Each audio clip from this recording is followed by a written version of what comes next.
네, 의원님 반갑습니다. 우리 당선되신 거 축하드리고. 네, 감사합니다. 그래도 시간 내주셔서 인터뷰 응해 주셔서 진심으로 감사드리겠습니다. 첫 번째 질문 들어가겠습니다. 지역 발전을 위한 다양한 공약도 있지만 가장 인상 깊었던 것은 당선 소감으로 말씀하셨던 윤석열 정권 심판의 무거운 중책을 맡게 되셨습니다. 보수 언론과 정권 차원의 압박이 예상되는데 혹시 두렵지는 않으시는지요? 정치인이 두려워할 대상은 정권이 아니라 국민이다라고 생각하고요. 국민들과 약속한 내용을 잘 지키는 정치를 하겠다. 이제 이 말씀을 제가 드리겠습니다. 그리고 사실은 이번 총선은 윤석열 정권 심판에 대한 국민들의 그 열화와 같은 성원이 보여준 거고, 특히 저희 야당의 192석을 얻은 것은 윤석열 정권 2년 동안 그 실정에 대한 심판이다.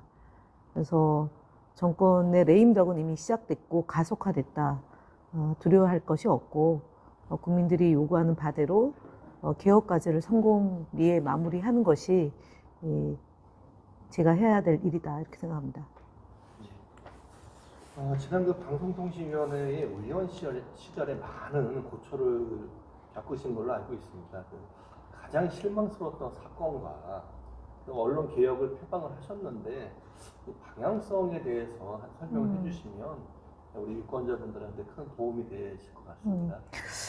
지금 이제 방송통신위원회라고 그 대통령 직속기구이긴 하나 소속기구, 그러니까 직속기구와 소속기구가 있는데 직속기구는 독임제 기구, 이제 장차관들로 구성되어 있는 데가 직속기구입니다. 그러니까 보좌 기능을 하는 게 이제 직속기구이고 저희 방송통신위원회는 대통령 소속기구입니다. 그러니까 대통령이 임명하는 위원장과 이제 상임위원으로 구성이 되는데 5인 합의제 기구가 저희 방송통신위원회의 그 설치법에 명시되어 있습니다.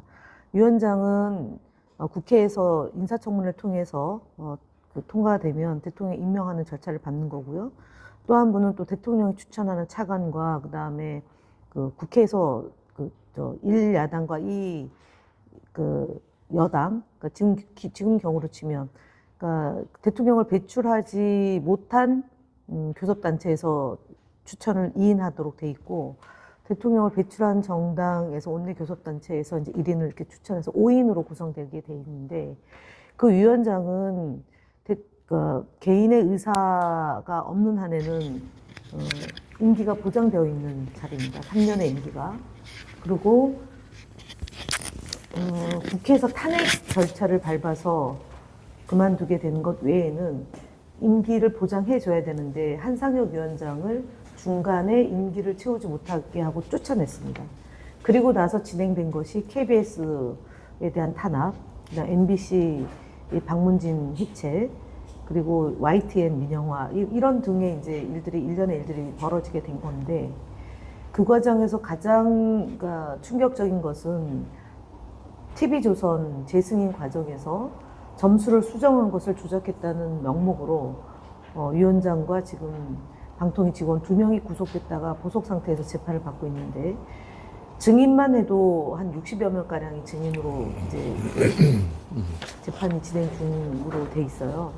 사실 30년 가까운 직장 생활을 하던 공무원이 현직에서 쫓겨나고 그리고 정신적, 경제적 이루 말할 수 없는 그 피해를 보고 있다. 이제 이 점에서 가장 안타까운 거고요. 그리고 공무원들이 바람보다 먼저 눕는다는 그런 그 속설처럼 정권이 뒤바뀌자 그 방송통신위원회에서 한 번도 검토되지 않은 텔레비전 수신료 분리징수 그거를 졸속적으로 처리를 하는데 부안해동했다. 이 점에서 또 한편의 그 충격이죠. 어떤 분들은 구속돼서 지금 고초를 겪고 있고 어떤 공무원들은 정권에 아부하는 형태로 지금 방통위가 왜곡되고 있다. 이 점이 제가 방송통신위원회에 있으면서 가장 심각하게 봤던 사안입니다. 그래서 공무원은 국민을 전체를 대상으로 봉사하는 자리인데 대통령의 지시 또는 대통령의 요구를 마냥 거절할 수는 없지만 그래도 법에 충실해야 되는데 그러지 못한 점이 이후에도 두고두고 문제가 될 거다 이렇게 봅니다.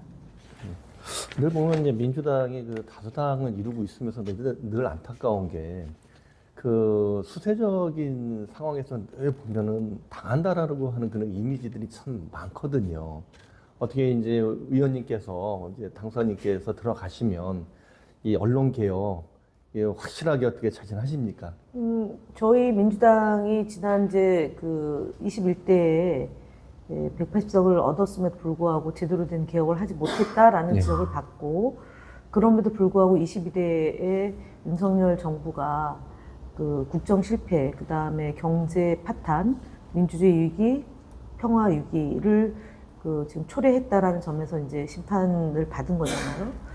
되돌아가면 문재인 정부 때 저희가 180석을 얻었음에도 불구하고 제대로 못한 것은 사실은 초기에 개혁 과제를 실시할 수 있는 몇 개월 동안 당이 당시의 당대표가 제 역할을 하지 못했고 또 국회의원들이 여당 때 선출된 국회의원들은 사실은 전문성 내지는 투쟁 의지가 좀 보다는 그 분야의 전문가들이 많이 이제 배출됐기 때문에 형태와 형식이 달라졌다라고 볼 수 있을 것 같습니다. 그러니까 그러니까 여당 때 당선됐던 국회의원들이기 때문에 그 변화되는 속도에 순응하지 못해서 형성된 거고 그와 무관하게 윤석열 정부가 법 개정을 통해서 저희가 뭐 특검법을 국회에서 처리해도 거부권을 행사한다거나 법률 개정을 통해서 뭔가 하려고 해도 시행령 통치를 했지 않습니까? 예. 그런 문제가 오히려 더 심각한 거고 또 검찰에 의해서 독재를 시행했는데 언론이 제 역할을 하지 못했다. 언론이 견제 기능이 없어졌다. 그래서 사실 검언 유착된 상태에서 정권을 행사했기 때문에 야당의 견제 기능이 무력화됐다라고 보는 시각도 존재해야지만 균형감이 있는 지적이라고 보고요. 물론 제대로 역할을 못했다라고 하는 점에 대해서는 저희도 스스로 반성을 많이 이제 해야 되는 측면도 있고요. 그렇다면 22대에서 어떻게 할 거냐고 하면 지금 이제 당이 초기 3, 4개월 동안 특히 6월달 개원함과 동시에 두세 달 동안 저희가 해야 될 과제들, 특히 이채 양명주, 그러니까 이태원 문제, 최상병 문제, 그다음에 양평 고속도로 문제, 명품 핸드백 수수권, 그다음 주가 조작권 이렇게 5가지를 저희가 총선 때 메인 이슈로 국민들에게 이 문제만큼 반드시 저희가 해결하겠다는 약속을 했기 때문에 그 중에서 특히 최상병 특검법을 다 재상정해서 처리하는 문제. 지금 이제 5월 3일 날 이제 처리를 할 예정인데 그 부분과 함께 더불어 이제 그 고속도로 문제 이런 것들을 이번 21대 국회에서 할 수 있는 것은 마무리를 짓고 만약에 안 된다면 22대의 개원과 동시에 특검법을 통해서 국민들이 해결해야 되는 문제들을 저희가 앞장서서 하겠다. 특히 지금 방송통신심의위원회, 그 선거방송심의위원회에서 무더기로 지금 언론사의 보도를 징계를 주고 있는데 그것도 다 특검법, 특히 김건희 특검법과 연동된 사건과 맞물려 있다. 그래서 지금 현재 우리나라가 이렇게 파행적으로 운영되고 그러니까 국민들이 공정과 상식이 없는 이유 중에 하나가 그러니까 성역화되어 있는 김건희 여사 건과 관련된 문제를 어쩌면 22대에 가장 해결해야 될 숙제 중에 하나다 이렇게 볼 수 있겠습니다. 예, 감사합니다. 우리 당선인님 또한 그 언론의 그 피해를 보신 분 중에 한 분이신데요. 대표적인 것이 우리 이제 세월호 사태와 관련된 사건 아니겠습니까? 근데 유권자들께서는 주로 그 사건 발생 초기에 그 뉴스만 어렴풋하게 기억하시고 이제 회자되고 있는데 그 이후에 어떻게 전개됐는지를 잘 모르시는 분들이 많습니다. 그래서 혹시 그거와 관련한 설명을 좀 부탁드리겠습니다. 어쨌든 그 이제 가짜 뉴스, 허위 조작 정보를 생산함으로 인해서 많은 분들이 피해를 보죠. 기본적으로 이제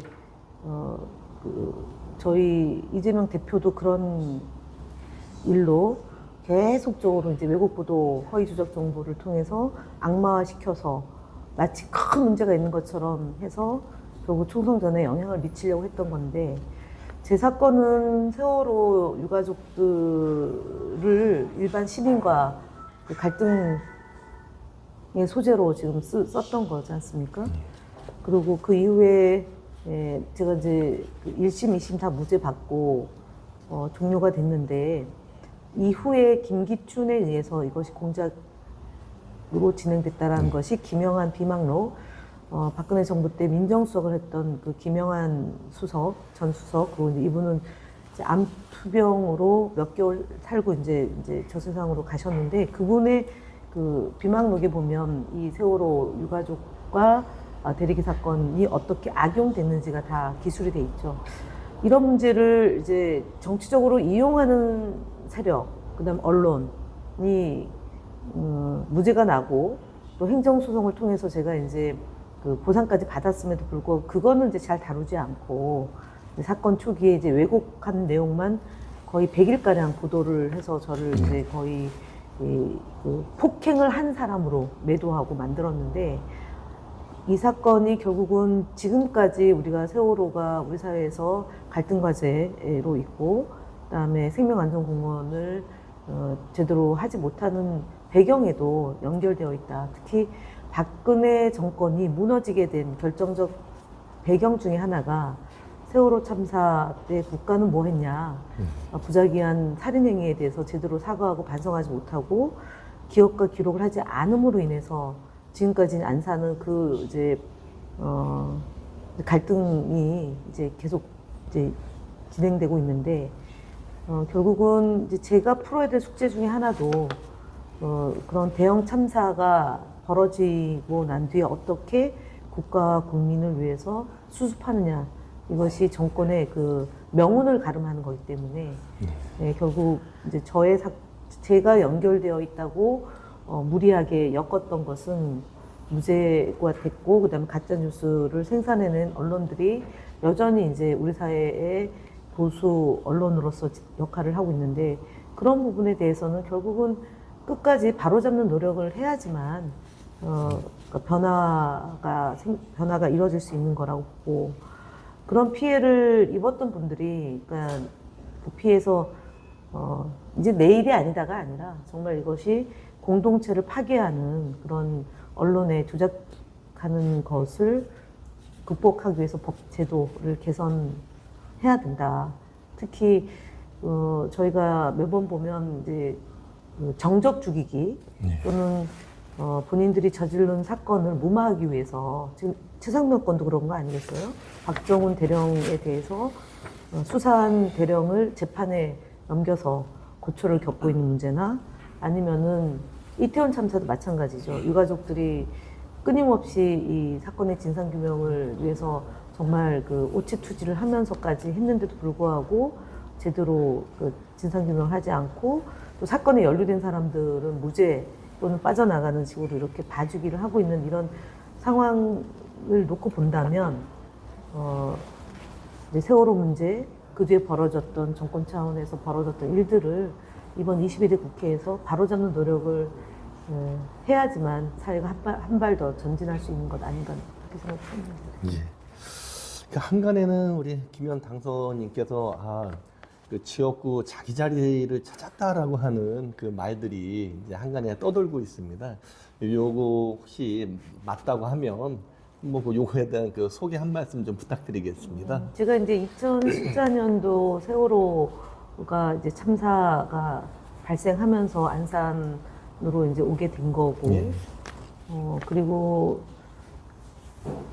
단원고가 이제 고잔동에 있고, 그 다음에 생명안전공원은 초지동인데, 이번에 3명의 국회의원 당선인들이 제 각각의 역량과 전문성을 갖고 있는 분이 이제 그 국민들로부터 선택을 받은 거지 않습니까? 그래서 한 사람의 힘으로 되는 문제는 아니고 3명이서 협의해서 이제 과제를 같이 해결해 나가는 게 이제 가장 중요할 것 같고요. 제가 지역이 이제는, 그러니까 지난번에는 19대 때는 비례대표로 이제 안산에 왔다면, 지역에 제대로 된 그런 수건 사업을 해결하기 위해서 정말 꼼꼼하게 챙길 수 있는 국회의원으로서 역할을 잘할 수 있다라고 박수를 보내줬고 응원해 주셨기 때문에 제가 2만 표 차이로 압도적으로 이제 승리를 했고, 사실은 정치의 그 덕목은 뭐 가진 자들을 위해서 뭘 하는 게 아니라 사회적 약자, 그 다음에 이제 어린이, 청소년, 그리고 이제 사회적으로 어려움을 겪고 있는 분들에게 내가 낸 세금이 내가 제대로 쓸 수 있도록 이렇게 뒷받침해주는 역할이라고 생각한다면 제가 해야 될 일이 무엇인가 현명하게 자리 잡을 수 있다 이렇게 보여주고, 지역 주민들을 선거운동 하면서 만났을 때의 마음과 보고 나서의 마음이 한결같이 정말 아까 처음에 질문이 두렵지 않냐는 질문에 국민이 제일 두렵다라고 하는 그 마음으로 정치를 하겠다 약속드리겠습니다. 네. 예. 그 안산시 지역구 그 세성 모두 기존의 민주당 국회의원님에서 이제 교체가 되지 않았습니까? 근데 이로 인해서 어떤 지역구는 거의 뭐 대부분의 시도위원님들이 이제 그 새 후보 캠프에 합류하지 않는 이제 사태가 벌어지지 않았습니까? 물론 이제 당선인 캠프는 예외였죠. 예. 근데 이렇게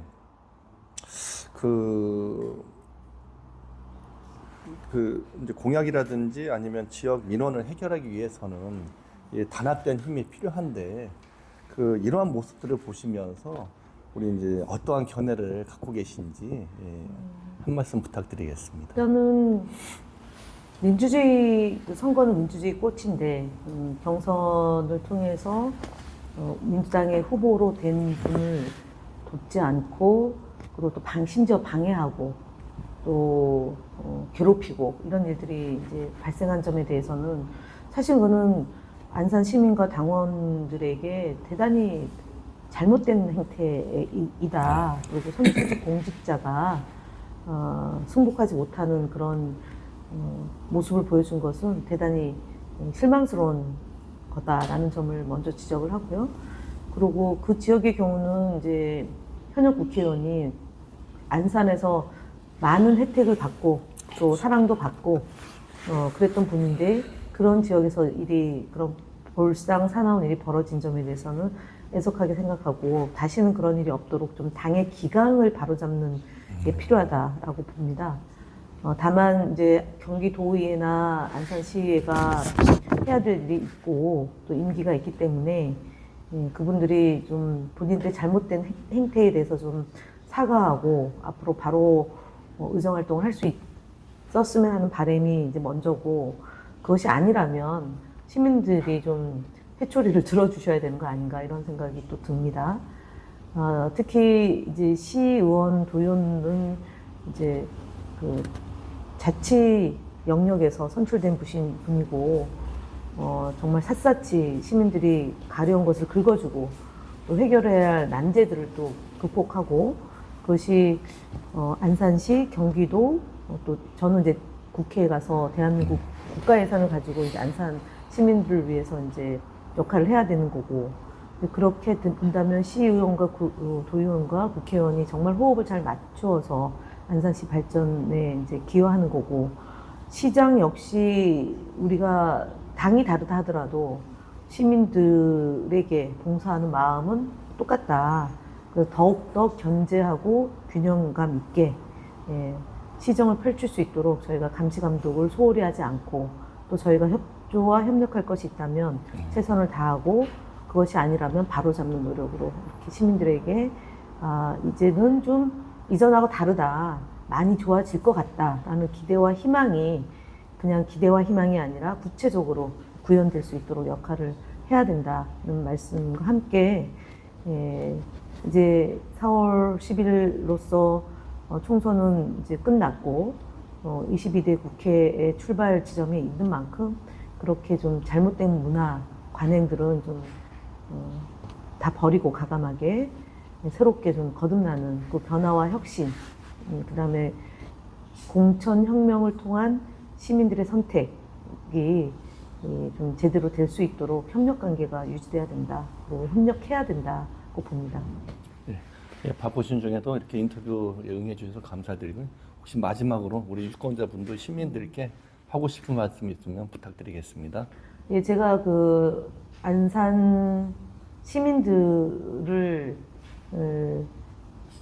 저를 선택해 주셨고 경선에서도 그랬고 또 이제 본선에서도 시민들이 압도적으로 더불어민주당과 저 김현을 선택해 주신 점에 대해서 진심으로 감사를 드리고 오랫동안 안산에서 활동하면서 이제는 안산 시민들과 함께 정치를 해도 준비된 김현에게 표를 줘도 되겠다라고 해서 이제 제가 선택을 받았습니다. 선택하는 과정에서 민주당이 해야 될 일, 그다음에 정치인 김현이 해야 될 일을 꼼꼼히 잘 챙겨서 시민들의 성원에 보답하고 안산시가 거듭날 수 있도록 최선의 노력을 기울이는데 시민들과 함께 소통하고 동행해 주시면 진심으로 감사드리겠다는 말씀 드립니다.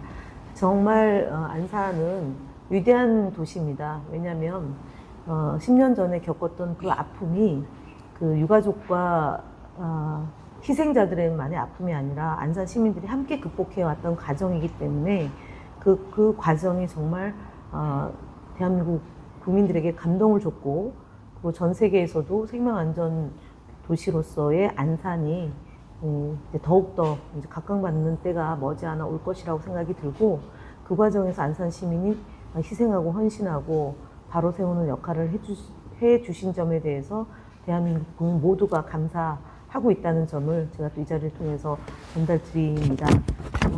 안산은 문화, 관광, 경제, 다문화, 노동 그런 중심 도시로서 제 역할을 할 수 있을 때까지 또는 하는 데까지 정말 최선을 다해서 일을 하겠다는 약속 말씀드리겠습니다. 감사합니다. 예, 감사합니다. 예, 이상 마치겠습니다. 네.